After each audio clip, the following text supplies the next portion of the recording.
Bonjour tout le monde, ici Veille Thierry, je suis ravie d'être avec vous aujourd'hui le 25 février. Je fais un petit peu tard ce message, cette guidance on va dire, mais je n'ai pas pu le faire avant.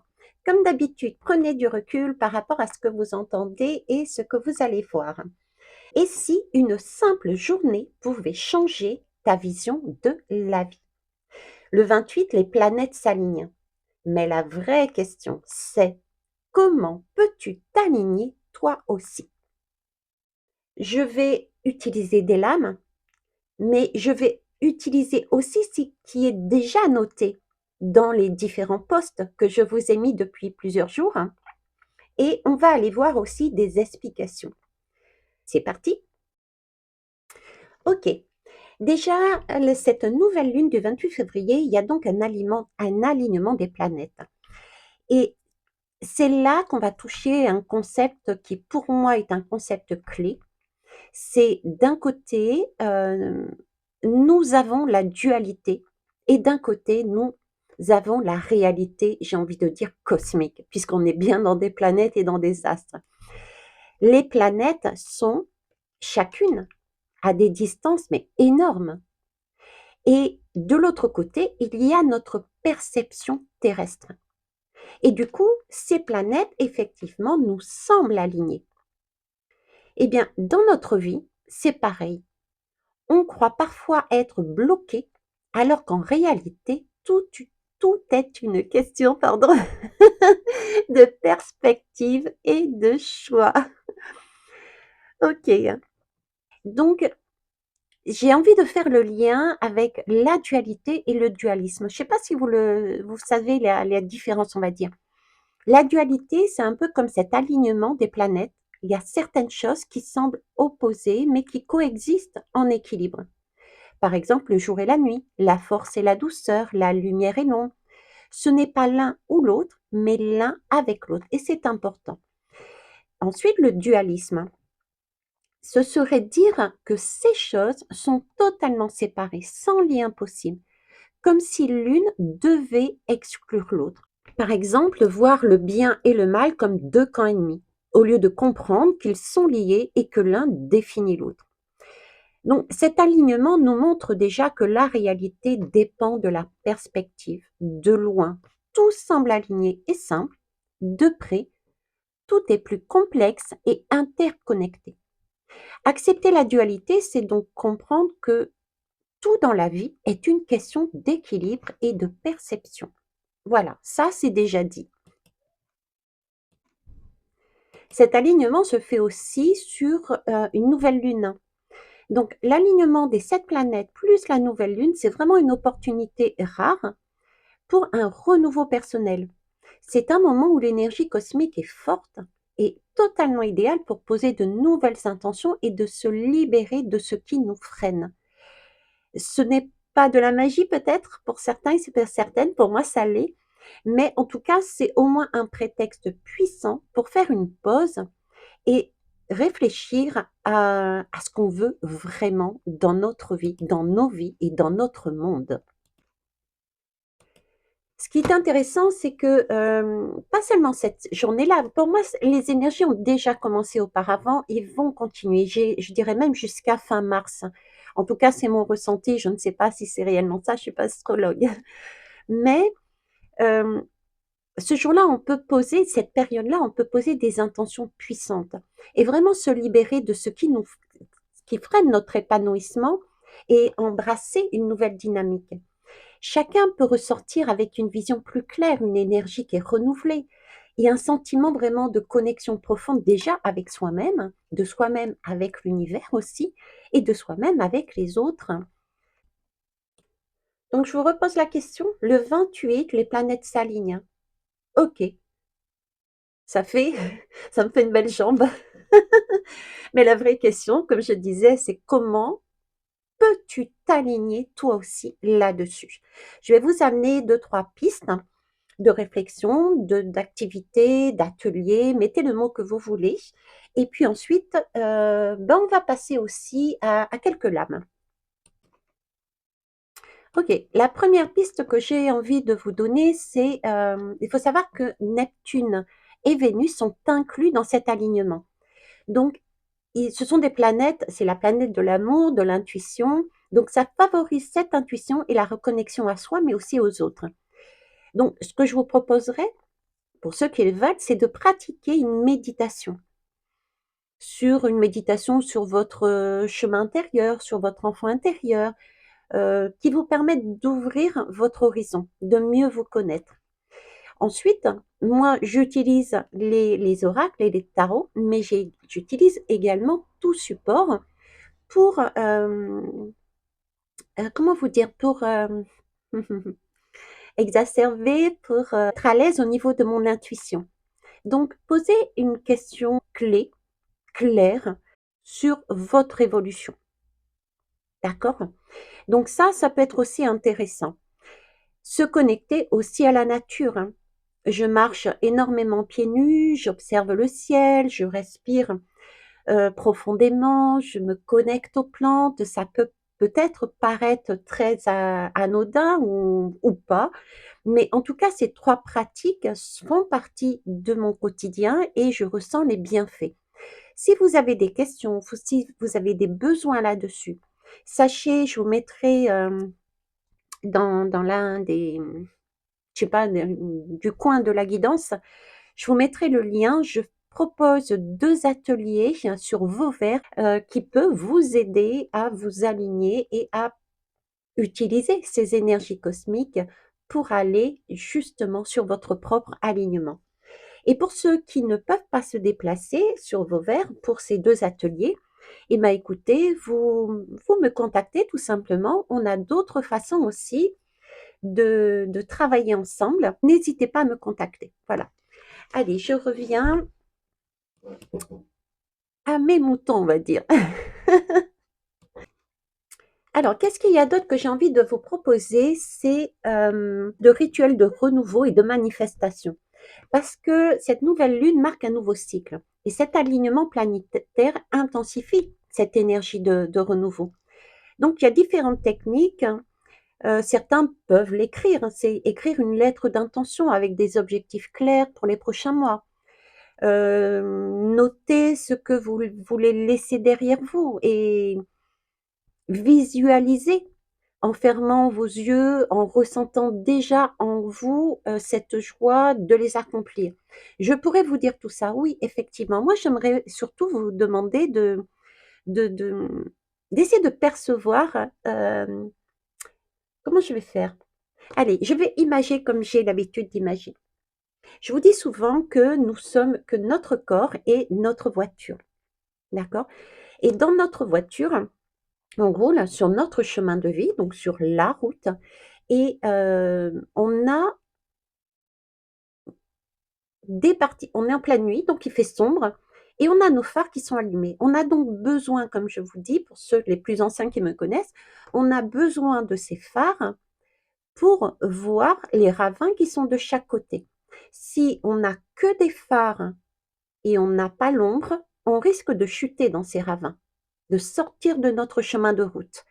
Et si on éteint nos phares, il ne reste que l'ombre, on risque aussi de chuter de part et d'autre dans les ravins. Donc on sort à nouveau de notre route.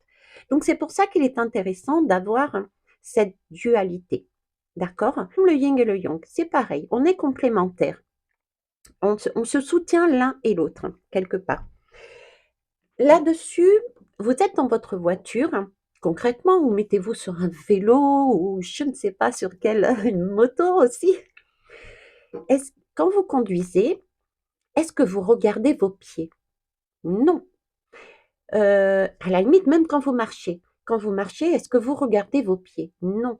Vous avez un objectif. Votre objectif, c'est d'aller, le plus simple, c'est prenez un virage. Vous êtes devant un virage, devant un carrefour, d'accord? Et vous êtes dans cette voiture, vous avez un virage devant vous, qu'est-ce que vous faites? Vous savez que le virage va à droite. Est-ce que votre regard se porte tout droit? Non, parce que quand on porte un regard tout droit, figé, devant, on risque d'aller dans cette direction. Par contre, si on veut tourner et changer de direction pour s'aligner autrement, parce qu'il y a ce virage, on porte son regard sur ce virage-là. Tentez l'expérience, vous verrez. Et du coup, la voiture physiquement et notre véhicule, donc notre corps, on va automatiquement se diriger par là. En fait, l'intention, c'est ça. L'intention, c'est porter votre regard là où vous voulez aller. Telle la voiture. Je ne sais pas si vous avez tout compris. Éventuellement, vous me le direz en commentaire. Ok. Bah, je rigole un peu parce que, enfin, je rigole un peu, oui, je rigole tout le temps. Je rigole parce que on parlait et on parle souvent encore de grand reset. Vous voyez? Et bien là, c'est vraiment cette impression que j'ai à l'intérieur de moi, c'est que ce 28 février, cet alignement, c'est un peu comme la journée idéale et pour une introspection profonde et un grand reset énergétique. Et on peut en retirer un bénéfice, mais vraiment concret, avec toutes ces bonnes intentions et toutes ces pratiques. Il y en a d'autres, hein, mais en tout cas, au moins ce genre de pratique dans votre vie. J'ai quand même une chose à vous dire, c'est que mine de rien, c'est très très exceptionnel cet alignement des planètes. C'était comme si, encore une fois, la nature nous montrait ce qu'il s'agissait de faire. C'est, c'est l'univers en fait qui nous envoie des signes. Mais bien sûr, c'est à toi de choisir de les écouter et d'agir ou pas, tout simplement. C'est pas le tout de rester et de regarder tout simplement les choses, se faire. C'est pas du tout l'objectif. Oui, tu peux te demander peut-être pourquoi faire tout ça? Est-ce que ça change vraiment quelque chose? Moi, je dirais que la réponse est simple. Oui, si tu le fais en pleine conscience. Cet alignement est un symbole puissant. Ce n'est pas lui qui va changer ta vie, non. Il est simplement, c'est un message. Et c'est toi. C'est toi, uniquement toi, en décidant de l'utiliser comme un point de départ. C'est un peu comme si l'univers avait tracé le schéma que nous devions emprunter dans nos propres vies. Elle nous montre simplement. Mais c'est à nous d'enclencher. Et quand tu réalignes tes pensées et tes actions avec ce que tu veux vraiment, tu arrêtes d'être en résistance. Et là, tu entres dans un flot où tout devient plus clair et fluide.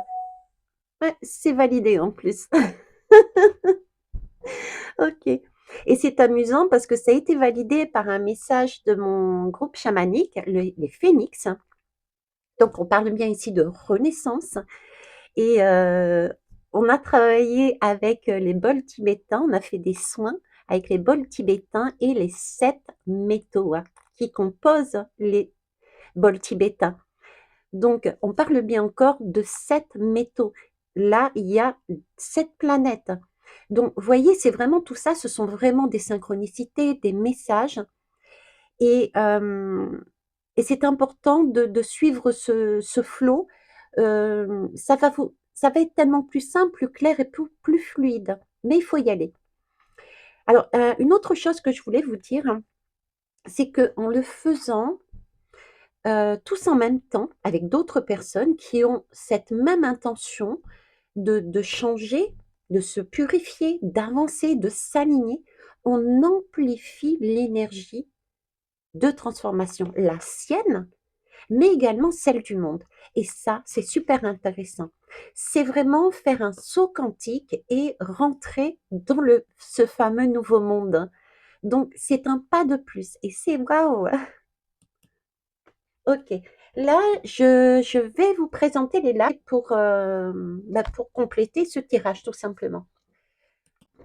Cependant, avant tout, il y a cette guidance, mais je ne sais pas si vous êtes au courant, il y a des posts. Les posts amènent aussi, que ça soit sous forme de poèmes, de posts qui semblent peut-être, entre guillemets, banals, j'allais dire banaux. Ce sont des messages qui sont très importants. Ce sont les énergies, hein. C'est quelque chose qui doit, pour moi, être transmis. Je ne peux pas garder ça uniquement pour moi. C'est important. Je vous parlais par exemple, donc allez voir les posts. Je vous ai parlé par exemple, le dernier c'était l'animal totem, l'ours polaire, hein, qui nous parle que malgré notre lignée, et peu importe ce qu'elle porte, nous sommes uniques. Donc il s'agit là de faire un travail de purification là-dessus. Je vous ai mis un poème, L'épine de la rose, qui nous parle. Allez le lire aussi, mais en gros, c'est savoir aimer, pardonner, car chacun, sans le savoir, peut blesser. On est dans des jeux de miroirs. D'ailleurs, nous, humains, petits humains, j'ai envie de dire, sur la Terre, l'univers nous montre par cet alignement de tous ces astres en miroir, c'est un partenariat, et il s'agit ici de créer quelque chose de nouveau. Et c'est un jardin nouveau, c'est ce nouveau monde. Donc allez voir l'épine de la rose. Lisez plutôt. Ensuite, il y avait aussi le poste, avez-vous conscience du chemin que vous avez parcouru? Et je vais rajouter un dernier, hein. Ce que nous jouons, c'est la vie. C'est une citation de Victor Hugo. Donc vraiment, vraiment prenez en compte tous les messages, même les posts que je vous dis, que j'écris, ne sont pas anodins. Ce sont des compléments et ça vous prépare à ce qui s'en vient.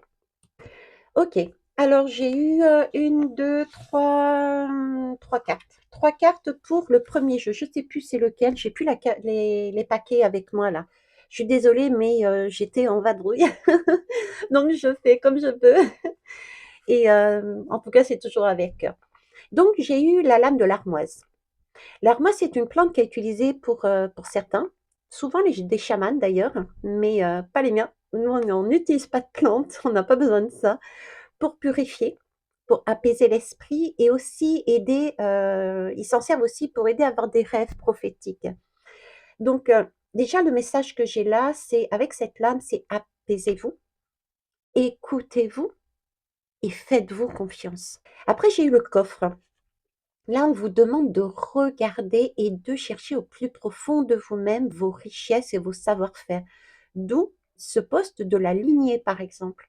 Et il est temps de laisser vos appréhensions, vos peurs de côté, temps de dépoussiérer votre vie, que ce soit dans la lignée, mais aussi avec les personnes qui vous entourent. Là encore, on vous rappelle vos capacités à le faire, hein. Et j'ai eu la femme au corbeau. Elle nous dit ici que de laisser faire la magie entrer dans votre vie. Laisser faire la magie, c'est vraiment lâcher prise, c'est-à-dire accepter ce que vous ne pouvez pas contrôler et faites ce que vous pouvez contrôler, c'est-à-dire votre vie. Cette femme au corbeau vous demande de rayonner librement et d'assumer pleinement vos émotions. Les émotions, il ne faut pas les planquer sous le tapis. Les émotions, ce sont des messages qui vous sont amenés par votre corps. Donc, il faut pouvoir les accueillir, les écouter et comprendre leur message. N'hésitez pas à me contacter si vous avez besoin de faire ceci. J'ai une formation qui vous amènera à comprendre comment le faire. J'ai des ateliers qui vont être faits en mars à Vauvert et on peut aussi travailler à travers des lames et des tarots pour ce faire. On vous demande ici de prendre de la hauteur et de laisser partir encore une fois ce qui doit l'être. Car aimer, c'est accepter cela et de s'ouvrir à cette magie de la vie, à cette transformation, cette nouvelle transformation. Ok, le deuxième jeu, c'était justement, c'est le jeu des ombres, les ombres et les lumières. Donc j'ai eu la lame de la sorcellerie de la magie. Oh oh oh, encore. J'ai eu la démocratie assemblée, j'ai eu la statue de la liberté des États-Unis et le saut quantique. Je vous en ai parlé d'ailleurs, hein. J'ai un post ou une guidance sur le saut quantique, là-dessus aussi. Sachez, oui, j'ai entre guillemets du retard, à savoir que quand j'annonce des choses, vous savez que le temps n'est jamais figé. Donc, ce sont des énergies et je ne suis pas la seule, non, on est toutes pareilles. C'est pas parce qu'on dit quelque chose ce jour-ci que c'est ce jour-ci que ça arrive. Ça peut avoir commencé, ça peut être le jour même et aussi les suivants. C'est vraiment, le temps n'est pas figé, point. Donc là encore, sorcellerie et magie. Sorcellerie et magie me fait penser justement à l'épine. L'épine de la rose, le poème. Dans ce poème, il faut prendre conscience que nous sommes dans un jeu de miroir et qu'effectivement, il faut prendre ses responsabilités, récupérer notre pouvoir et ne pas mettre à chaque fois OK, c'est un échec dans ma vie parce que c'est l'autre. Je l'ai vu comme ça, en fait. C'est tout comme l'armoise, on nous demande de purifier. Il y a une purification à faire en soi-même et dans les énergies. Il faut prendre ses responsabilités. Il faut lâcher cette conception de dire c'est pas moi, mais c'est l'autre. OK? Donc, j'y retrouve aussi l'armoiserie ici. On nous parle ici aussi de magie. La magie, ben, c'est la magie de l'univers qui nous envoie des signes, mais gros comme une patate, j'ai envie de dire. Et non, on n'a plus qu'à s'aligner dessus et à agir, hein. Eh ben, c'est encore validé, tu vois. Vous voyez, pardon. Ensuite, j'ai démocratie et assemblée. Démocratie et assemblée, c'est quelque chose d'ancien. Vous voyez, ce sont des ruines. Donc il y a ici encore une idée d'ordre de lignée familiale, de choses qui sont là depuis des lustres dans la société, dans nos vies, dans nos familles, dans nos comportements qui datent de Mathusalem, qui se sont transmis de génération en génération et qu'il est temps là de faire un point pour ceux qui n'ont pas fait encore. Réaliser, je l'avais mis aussi dans un post, réaliser le chemin que vous avez parcouru, vous êtes passé par des expériences, vous avez été en mesure de faire tomber des illusions. C'est là-dessus qu'on vous demande de travailler, en fait. C'est de réaliser que ces illusions ne vous appartenaient pas et de ne prendre là uniquement, avec la statue de la liberté à côté, de ne reprendre uniquement que ce qui fait sens pour vous. De laisser les anciens schémas qui ne sont plus en accord avec je vais y arriver, vos valeurs. Zoom, on les laisse de côté. C'est ça aussi, c'est reprendre votre liberté, c'est vous permettre de vous aligner et de faire vraiment le saut quantique. Donc, voyez que ce soit ce jeu-là, le jeu d'avant, ce que nous montrent ces planètes, le message est le même. On a bossé depuis des mois, on est passé par des expériences à travers des jeux de miroir. Jeux de miroir, pour ceux qui ne me suivent pas, ce sont des personnes qui sont en face de nous, qui nous reflètent notre image. Ce n'est pas l'autre qui nous accuse, qui nous fait du mal, etc. C'est simplement un miroir. C'est comme si vous regardiez à l'intérieur et que vous réalisiez, ah ben la jalousie. Mais oui, mais la jalousie, par exemple, c'est peut-être vous qui l'avez à l'intérieur, cette notion de jalousie. Vous voyez, ça peut être plein de choses comme ça. Je reviens pas dessus, j'ai dans ma playlist une guidance sur les jeux de miroir. Ok. Donc, c'est une super opportunité. Là, on nous met un immense miroir dans le ciel pour nous demander de nous aligner, hein, nous montrer comment faire en utilisant non pas le dualisme, mais la dualité, ok, en faisant, comment vous dire, en ayant, avec ce coffre au trésor, aller chercher à l'intérieur de nous tous les trésors que nous avons mis à jour de par nos expériences passées. On sait, on a compris de par ces illusions qui tombent que ça, ce n'est plus la peine, on n'en veut plus. Par contre, on s'est découvert qu'on avait cette résilience, on s'est découvert qu'on avait besoin de ça et non plus de ça, etc. Tout ça, ce sont ces trésors-là, ces capacités, c'est tout ça, tout ça, tout ça, tout ça. Bon, bref, d'aller chercher au fond de nous ces trésors-là pour pouvoir avancer dans nos vies, mais différemment. Et c'est vraiment l'idée, j'ai une très belle image qu'on me montre à chaque fois, c'est ce jardin, quoi. On est en train de créer un jardin, on est un jardin de fleurs. La fleur, c'est l'amour. Et ne pas, c'est plus qu'un réalignement, puisque c'est aussi le message du Petit Prince, à savoir le Petit Prince et la rose. C'est aussi le message de oui, on s'est peut-être piqué une première fois avec une rose, mais rien ne nous dit qu'on va se faire piquer en la prenant une deuxième fois, une autre rose. C'est cette image de, en se réalignant maintenant sur ce qui nous fait sens pour nous, pour nos valeurs, du fait de toutes les expériences que l'on a vécues auparavant, avec l'aide d'autres personnes par effet miroir, on nous permet là de nous orienter sur un grand reset énergétique, utilisons ces énergies cosmiques pour avancer dans notre vie nous débarrasser de choses qui n'ont plus lieu d'être. C'est un château de cartes, comme dans la société, qui tombe au fur et à mesure, et d'avancer sur notre propre liberté avec amour. Parce qu'on comprend qu'on est dualiste et qu'on va pas aller dans le dualisme. Mais tu répètes un câble. Donc, aimons-nous, hein, les uns les autres, prenons nos responsabilités, dépoussiérons notre intérieur, portons notre regard sur là où on veut aller et on y va tous ensemble, tout simplement. Bon, je vais vous laisser là-dessus. Je vous embrasse, je vous kiss, je vous love. Merci pour vos pouces, vos partages. N'hésitez pas à me contacter pour que ce soit des guidances, pour des soins, euh, pour les ateliers, etc., etc. Vous trouverez tout dans ma bio ou dessous la guidance. Bisous, bye bye.